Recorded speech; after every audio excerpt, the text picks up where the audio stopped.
We will have full team coverage of this moment, marking every moment of where that motorcade will stop from Plains, Georgia, where the journey started, all the way to Atlanta. And Sumter County is such a center point of the Carters and their lives as well. Americus is the county seat. Americus about 8-9 miles away from Plains, Georgia, and about 16,000 people. Maybe most famous for the Hotel Windsor these days, which is that Victorian hotel in Main Street there that is so great. And a couple of famous guys from Americus, Attorney General Griffin Bell, who was Jimmy Carter's Attorney General, and the late Dan Reeves of Atlanta Falcons fame. Coach Reeves. And we do have team coverage for you from South Georgia to Atlanta. 11 Alive's Jonathan Martin is live at the Carter Center. Zach Merchant is live in Plains, Georgia. Molly Oak is along the highway in Americus as the motorcade gets underway. But first, Rebecca Lindstrom is live in Americus at the Phoebe Sumter Medical Center, where the Carter family will soon leave the hospital to take President Jimmy Carter on his final journey. Rebecca? The past few days, the family, of course, has had the opportunity to mourn and sort of process all that has happened in private. And today, this morning, in just a few moments, will really mark the first time that the public is having the opportunity to pay its respects and show its support. You could take a look at the street here lining the entrance to Phoebe Sumter Medical Center. There are more than 100 people who have come out here. And what I love about this scene is that these are toddlers to grandparents, entire families that say some of them drove an hour, 2 hours, just because it was important for them to be here on this historic day. And then further down the line, you see a group of people a bit closer to the entrance of the hospital. I am told that that is the family of staff, as well as people who worked in the hospital, as well as hospice, that spent time working with Mr. Carter over the past few years. I did have the opportunity to talk with Mr. Carter's personal physician. Dr. Michael Raines says he was there when President Carter breathed his last breath, and that he just continued to show that tenacity that we've heard so many people talk about this week until the very end. He says in the past few months he was still aware, even though he spent most of his time resting in his recliner or sleeping, but that his final days were peaceful, surrounded by family.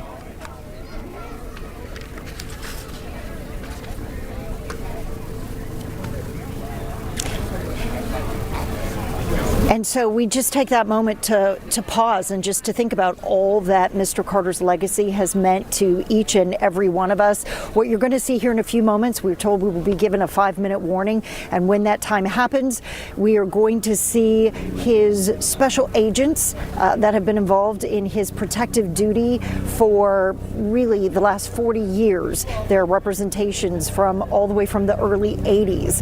And they will be serving as pallbearers to move his casket from the hospital to the hearse, and then walking for that last moment of protective duty as he prepares to leave on this journey from Americus to Atlanta.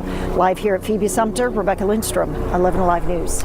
Rebecca, thank you. We were talking about the complexities of the former president, but maybe, Molly, it's all about connection. We see that in people who have lined the streets for the motorcade, bundled up on a chilly Saturday morning. What have been the emotions of the people you've been talking to, as we know you're along one of the routes that the motorcade will pass through?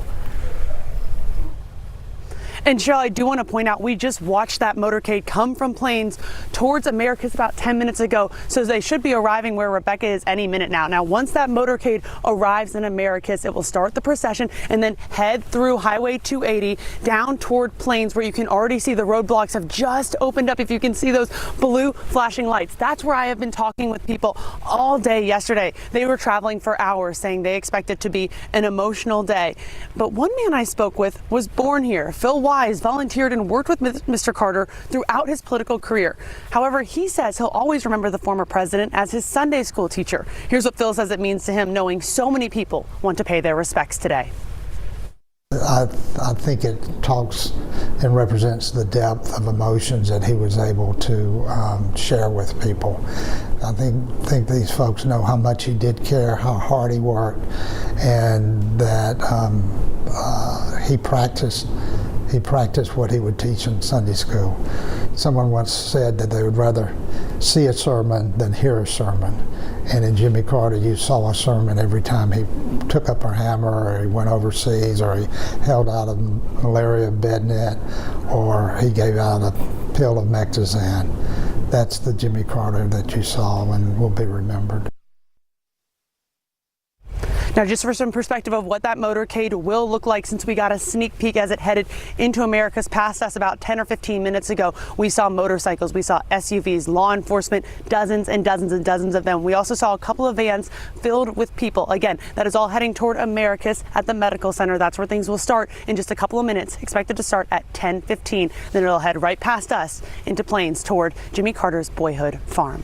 Guys. All right, Molly, thank you. Such a familiar sight behind you in that whole area of Plains as you make your way toward there, and that's where Zach Merchant is right now. He is from the former president's hometown, and Zach, it is a scene that we have seen many decades, that familiar Carter sign behind you, but I think we all were kind of wondering what it would be like when President Carter finally passes away, and the crowds now gather for his funeral. It is certainly a time of melancholy for so many people in that area. Well, you're right. You can see the crowds they've been gathering over the last few hours here to line this procession route. And Jeff, I think you make a good point there. This is really a moment of contrasting emotions. There's sadness, there's grief, a lot of bittersweet memories, of course, from many people we've heard as we've talked to them over the course of the week. But you see a lot of smiles here in Plains, too, as this is a moment where folks have a chance to reflect on 100 years of a legacy of good works and being a good neighbor here in Plains. And one man who will surely be navigating through all of those complex emotions is Jason Carter. He is President Jimmy Carter's grandson. We had a chance to speak with him just a few months ago. What do you hope President Carter's legacy will be?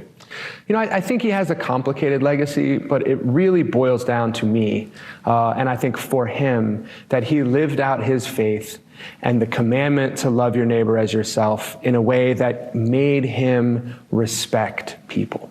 And he used that respect to tell the truth. He used that respect to promote human rights. He used that respect to work with the least of these all over the world in a way that gave him partners in the poorest places in the world to do remarkable things. And you hear Jason Carter there talking about the respect that President Carter gave. And as you come out here, you can see so many people who now want to, of course, pay their respects to President Carter. This state funeral is about to begin in just a few moments. We'll send it back to you. So are you seeing right now, has that changed over the last 45 minutes to an hour?